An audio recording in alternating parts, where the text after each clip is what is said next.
उन चीजों में आकर्षण ही आपको तभी तक लगता है जब तक कि वो चीजें आपको मिलती नहीं है। मिल जाने के बाद लगता है नहीं नहीं, ये मन जो है उससे उब जाता है, मन जो है उससे बोर हो जाता है। मुझे लगता है लैला मजनू, श्री फरहाद, हीर रांझा ये इतने प्रसिद्ध ही इसलिए हुए कि लोग जीवन में कभी मिले ही नहीं एक दूसरे से।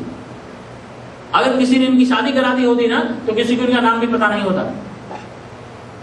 आखिर हमें किस चीज की तलाश है? हमारे धर्मशास्त्र कहते हैं, हमारे ऋषियों ने कहा कि एकमात्र हमें परमात्मा की ही तलाश है। संसार की कोई भी चीज, सारे के सारे भोग पदार्थ, वस्तु, सिचुएशन, हालात आपके मन को, आपके अंतःकरण को, आपकी आत्मा को संतुष्ट नहीं कर सकते हैं, क्योंकि ये स्वयं जड़ है और हमारा जो अंत है वो तो चेतन है, परमात्मा का अंश है। तो इस चेतन परमात्मा के अंश को इन जड़ पदार्थों के द्वारा हम कैसे संतुष्ट कर सकते हैं? तो जब तक हमें हमारे जीवन में परमात्मा की झलक नहीं मिलेगी, जब तक हमें हमारे जीवन में ईश्वर तत्व की अनुभूति नहीं होगी, तब तक जो है हमारा जीवन वास्तव में ईश्वर के आलोक से जो है वो आलोकित होने वाला नहीं है। और सबसे सहज और सरल जो मार्ग परमात्मा ने बताया है कलयुग में ईश्वर प्राप्ति का, ढेर सारी विधाएं हैं, ढेर सारे उपाय बताए, ढेर सारे अनुष्ठान बताए हैं, उपासनाएं बताई हैं, लेकिन इतनी डिफिकल्ट उपासनाएं, साधनाएं हैं कि आप लोग जैसा जीवन जी रहे हो उसमें कोई बहुत ज्यादा जाने की आवश्यकता नहीं है। लेकिन सबसे सहज, सबसे सरल और सबसे सुंदर आप लोगों के जीवन हालात, सिचुएशन, परिस्थितियों को देखते हुए भगवान ने कहा कि सबसे जो सुगम साधन है ईश्वर प्राप्ति का, अनंत प्राप्ति का, जीवन में परम शांति की अनुभूति करने का, वो है एकमात्र सत्संग। लेकिन हमारा जो सत्संग है, सत्संग का मतलब क्या है? सत्संग का मतलब ठीक है ये भी होता है कि कभी शुक्रवार को या सोमवार को या फिर रविवार को एकत्रित होकर के भजन कीर्तन कर लेना, लेकिन केवल इतना ही नहीं है, यही नहीं है। सत्संग का मतलब हम लोग इतना ही समझते हैं कि कहीं एकत्रित होकर के और कुछ रामायण का पाठ कर लिया या गीता का पाठ कर लिया या कुछ भजन कीर्तन कर लिया या फिर भगवती का जागरण कर लिया। सत्संग का अर्थ होता है सत्य का संग करना, और इतना ही नहीं, जो असत्य है उससे अपने जीवन को धीरे धीरे विमुख करते जाना। अब देखो सत्य क्या है और असत्य क्या है। भगवान ने गीता में कहा है कि नासतो विद्यते भावो न अभावो विद्यते सतः। जो चीज प्रतिक्षण बदल रही हो, जिसकी सत्ता नहीं है, जो स्थायी नहीं है, जो नित्य नहीं है, वो सब असत्य है। और जो कभी भी बदल नहीं रहा हो, जो एक रस हो, जो कूटस्थ हो, जो नित्य हो, वो सब सत्य है। जिन जिन चीजों से हम जुड़े हुए हैं संसार में, वो हर चीजें बदलने वाली हैं। चाहे कोई भी चीज उठा के देख लो। लेकिन जो धर्म है, जो परमात्मा है, जो ईश्वर तत्व है, वो पहले भी था, अभी भी है और आगे भी वैसे ही रहने वाला है।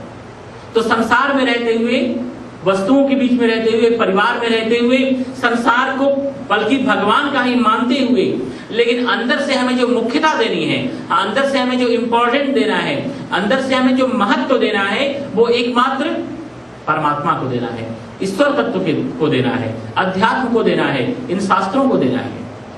भगवान ने कहा कि वह व्यक्ति ईश्वर को अत्यंत प्रिय है जिसका मन जो है वो सत्संग में रमा हुआ है, भगवान में रमा हुआ है, संसार में रहते हुए अंदर से ईश्वर की तरफ जो है जो आकर्षित किया जा रहा हो। क्योंकि हम सभी वास्तव में भगवान के ही अंश हैं। भगवान ने गीता में कहा कि ईश्वर अंश ममैवांशो जीवलोके जीवभूता सनातनः मना षष्ठानि इंद्रियाणि प्रकृति स्थानि कर्षति। इसी चीज को गोस्वामी जी ने भी रामायण में कहा है कि ईश्वर अंश जीव अविनाशी, चेतन अमल, सहज सुख राशि। इस बात पर सारे शास्त्र, सारे आचार्य एक मत पर है कि हम सभी वास्तव में तो एकमात्र परमात्मा के ही अंश हैं। लेकिन ये मन, ये वासनाएं जब भी संसार की तरफ गतिमान होती हैं, हमारे अंदर जड़ता का प्रादुर्भाव होने लग जाता है। लेकिन जो ईश्वर तत्व है उसको महत्व देकर के अगर हम अध्यात्म की तरफ मुड़ेंगे तो हमारा जीवन जो है वो धीरे धीरे परमात्मा की तरफ मुड़ने लग जाएगा। तो आप लोग भी जिस सिचुएशन में हो, जिन हालात में हो, जिन परिस्थितियों में रह रहे हो, पूरे संसार को भगवान का मानते हुए, भगवान का समझते हुए, देखो ढेर सारे वैसे तो मार्ग बताए गए ईश्वर प्राप्ति के, लेकिन 3 राजमार्ग मुख्य रूप से हमारे यहाँ बताए गए हैं। और गीता में भी जो है भगवान ने 3 राजमार्गों की चर्चा की है, कर्मयोग, ज्ञान योग और भक्ति योग। बहुत प्राचीन काल में ना जब शिष्य लोग गुरु के पास जाते थे तो गुरु पहले उन शिष्यों का अध्ययन करते थे, उनकी स्टडी करते थे, उनके मन को पढ़ते थे और उसके बाद जो है उन्हें साधनाओं की तरफ लगाते थे। प्रकृति ने इन 3 चीजों की संभावना हम सभी लोगों के जीवन में दी है। हमें हाथ दिया है, मतलब इस हाथ के द्वारा काम करके, कर्म करके, किसी के लिए कुछ अच्छा करके, कुछ परोपकार करके और ईश्वर की प्राप्ति हम कर सकते हैं। प्रकृति ने हमें हृदय दिया है, मतलब भगवान को प्रेम करके, संसार को भगवान का ही मान करके और फिर संसार को भी प्रेम करके इस भक्ति योग के द्वारा हम भगवान की प्राप्ति कर सकते हैं। प्रकृति ने हमें मस्तिष्क दिया है, मतलब अपने आप को जान करके, संसार को, माया को, वस्तुओं को, पदार्थों को, परमात्मा को जान करके और हम ईश्वर तत्व की प्राप्ति कर सकते हैं। परंतु हर व्यक्ति के अंदर जो है वो किसी एक चीज की मुख्यता ज्यादा होती है। तीनों ही चीजें सबके जीवन में हैं, लेकिन कोई व्यक्ति ऐसा होता है जो कर्म मार्ग का अधिकारी है। देखो, आपको कुछ करने में आनंद आ रहा हो तो फिर आप कर्म योग के द्वारा भगवान की यात्रा करो। कुछ लोग ऐसे होते हैं जो बहुत ज्यादा प्रेमी स्वभाव के होते हैं, तो फिर शायद आप भक्ति योग के अधिकारी हो, आप भक्ति योग के द्वारा परमात्मा की यात्रा करो। अगर आपका जीवन, आपका स्वभाव अगर जिज्ञासा से भरा हुआ है, बहुत ज्यादा आपको जानने के लिए उत्सुक हो, तो फिर आप ज्ञान योग के अधिकारी हो और ज्ञान योग के द्वारा आप ईश्वर तत्व की यात्रा कर सकते हो। कहने का अर्थ है कि भगवान ने कितनी कृपा करके इस सनातन धर्म में हमें जन्म दिया। वरना देखो, भगवान के पास कहाँ कोई कम योनि थी, 84 लाख योनि आए भगवान के पास। कुछ गधा बनाते थे, कोई अन्य योनि दे देते तो, लेकिन भगवान ने मनुष्य योनि दी है। मनुष्य योनि में भी अगर भगवान आदिवासी परिवार में अफ्रीका में जन्म दे देते तो, लेकिन भगवान ने आर्य परंपरा में जन्म दिया है, जहां पर जीवन को समझने के लिए, धर्म को समझने के लिए, अध्यात्म को समझने के लिए ढेर सारी संभावनाएं हमें दी हैं। तो भगवान की कितनी कृपा है, भगवान की कितनी करुणा है। लेकिन इन सब चीजों के बावजूद भी हमारा जीवन देखो कैसा होता जा रहा है। भगवान ने कहा, ये यथा माम प्रपद्यन्ते तांस तथैव भजाम्यहम्। हम जो व्यक्ति जिस तरह से, जिस भाव से, जैसे भजता है मुझे, मैं भी उसको उसी तरह से, उसी भाव से, वैसे ही भजता हूं। आप लाख रुपए को गिनते रहो या संसार का स्मरण करते रहो, लोगों का स्मरण करते रहो, पदार्थों का स्मरण करते रहो, लेकिन वो लोग फिर आपको उस तरह से याद नहीं करते हैं। भगवान ने कहा, जिस भाव से जो व्यक्ति मुझे जैसे याद करता है, मैं भी उसको उसी तरह से, उसी भाव से याद करता हूं। अगर आप लोग यहाँ भगवान के पास बैठे हुए हो, भगवान को याद कर रहे हो, तो निश्चित मानो कि भगवान भी आपको बैठ करके आपको याद कर रहे हैं।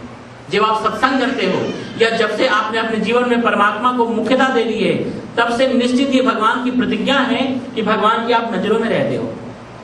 मैंने सुना एक व्यक्ति कहीं ऐसे ही जाने के लिए निकला, तो थोड़ी दूर ही ऐसे गया होगा कि अचानक उसके कानों में आवाज आई, रुक जाओ, और ठिठक करके वहीं रुक गया।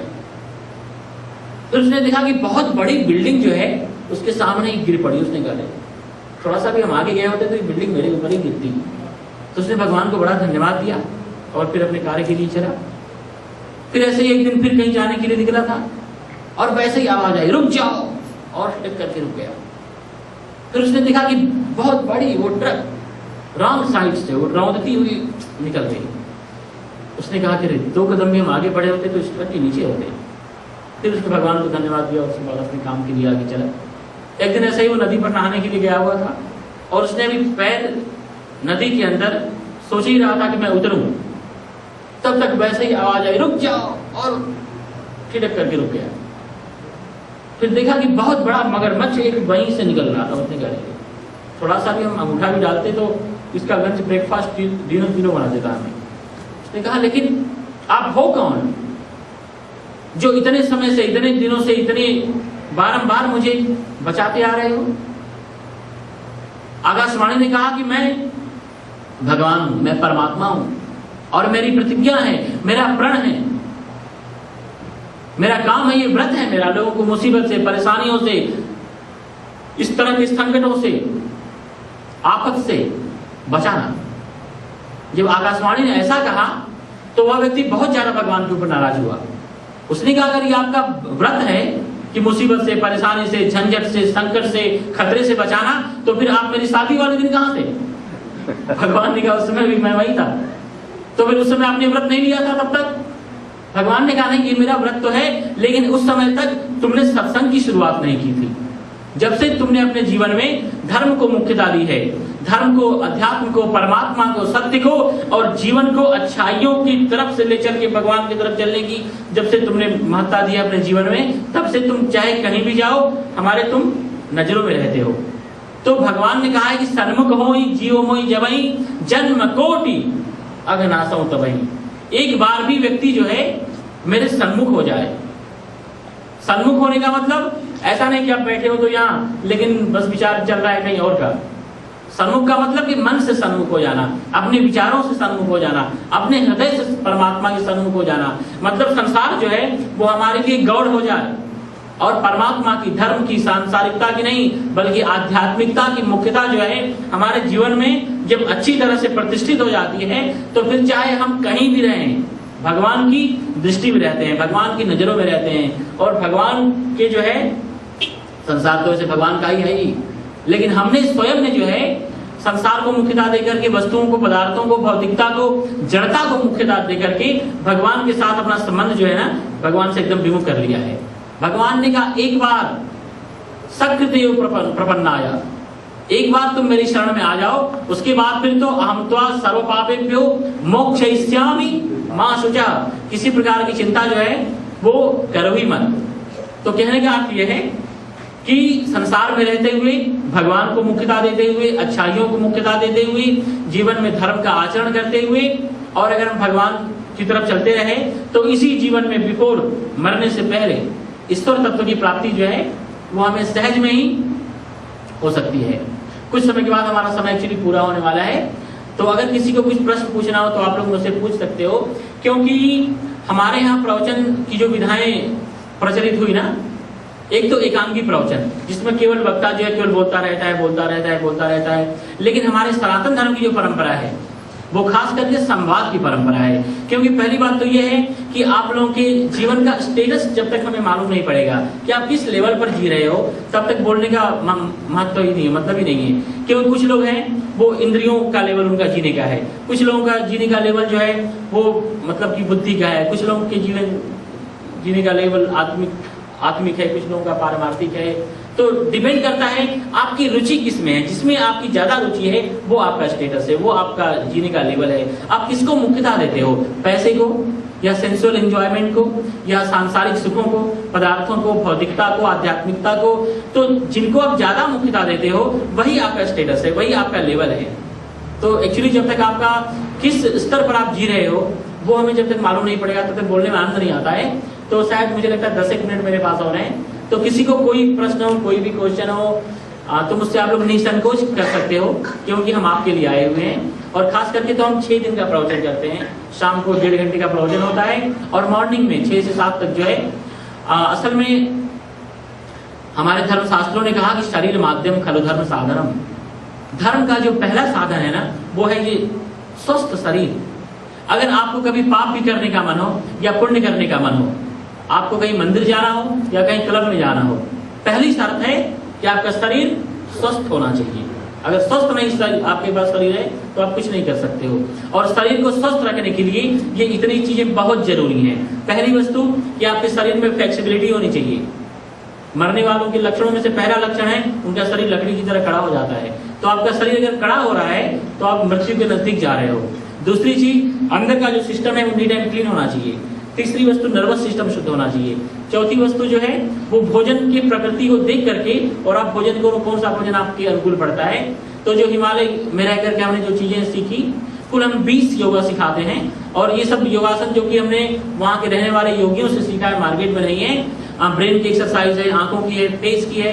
आप करोगे तो 90 साल के हो जाओगे, आपके चेहरे पे झुर्रियां नहीं आएंगी।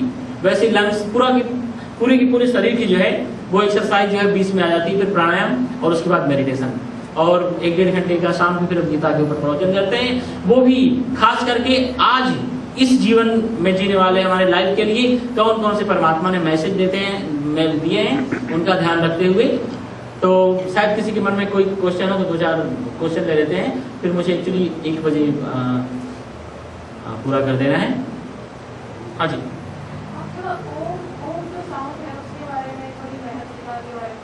या एक्चुअली ओम का अपने आप में बहुत इतना महत्व है, बस हाँ बहुत बहुत महत्व, उसके लिए उसे हम कैसे बताएं। पूरे इस ब्रह्मांड की सृष्टि ही ओम से हुई है। जैसे कि परमात्मा का 2 स्वरूप है, भगवान का जो मूल स्वरूप है ना, वो तो निर्गुण निराकार का ही स्वरूप है। और पूरे दुनिया में जहां कहीं भी अध्यात्म डेवलप हुआ, वो परमात्मा के निर्गुण निराकार स्वरूप की ही मार्ग और उपासना की पद्धति डेवलप हुई। चाहे वो इस्लाम हो, चाहे वो क्रिश्चियनिटी हो, चाहे वो सिखिज्म हो, हमारे यहाँ भी जो वेदांत का भाग है, परमात्मा के निर्गुण निराकार की उपासना का जो है मार्ग है। लेकिन हमारे यहाँ ही ऐसी व्यवस्था है कि हमारे यहाँ परमात्मा जो है अपने भक्तों के लिए, अपने चाहने वालों के लिए, अपने प्रेम करने वालों के लिए निर्गुण निराकार परब्रह्म में से उतर करके सगुण साकार के रूप में प्रतिष्ठित होते हैं। तो सगुण साकार का जो भगवान का जो रूप है, वो तो आप उनको इन इंद्रियों के माध्यम से उनका संपर्क कर सकते हो। लेकिन निर्गुण निराकार का जो स्वरूप है, जो उसके बतलाने की तरफ जो एक प्रयास किया गया है, वो ओम के द्वारा किया गया है। और कई बार मुझे लगता है कि अफ्रीका में एक जगह बिरला जी ने मंदिर केवल ओम का मंदिर बनवाया, तो उसकी प्रतिष्ठा के लिए बुलाया होगा इंडिया से ब्राह्मण को। उन्होंने कहा कि नहीं, हम प्रतिष्ठा कराएंगे ही नहीं, क्योंकि प्रतिष्ठा तो सगुण साकार भगवान की होती है, ये ओम की कैसी प्रतिष्ठा। तो फिर उन्होंने बुलाया, तो फिर वहां पर हम गए थे प्रतिष्ठा कराने के लिए, और प्रवचन भी था। तो कई बार क्या होता है कि अगर आप किसी आदमी का आपको सिग्नेचर मिल जाए ना, उसके द्वारा उस व्यक्ति तक आप पहुंच सकते हो। तो मुझे लगता है ओम को आप बहुत ध्यान से देखो, तो इसे लगता है कि भगवान ने ना ऐसे अपना साइन कर दिया हो। तो ओम के द्वारा पर ब्रह्म परमात्मा मतलब निर्गुण